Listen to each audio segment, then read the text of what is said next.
ümmet kan ağlıyor.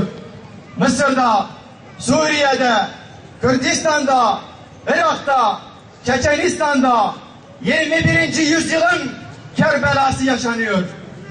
Merhametin simgesi şafak vaktinde 2000'e yakın masum insan kimyasal gazlarla şehit edildi.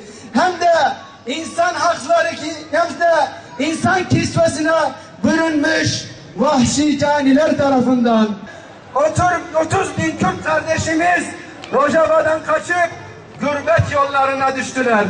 وك قارونا وك هامانا لحف طلب بني عدد بالبخار يا ربي لشونا بالرجم بحثي رجمك إسلامي قانونك محمدي بدي حاكم يا ربي لسوري لعراقي والتبع جغرافيا إسلامي لازم ناكي نابوان يك أمرز بكن دو يتوا خبردار وتدبيني لسوري سبيين هين رياضة ندي تبون بشعر ظالمة شهيد قريبك يا ربي آمين يا رب العالمين. يا ربي سبيل ما هين رياضة ندي تبون بين شهيد قريب بين سرميان من أمر سرميان ما هوا علما كفرين قاربون رش بكرانا يا ربي جبرزيك عبد الحميد دتاش تخداخستن علما كفرين قاربون رش بكرانا يا ربي جبرزيه که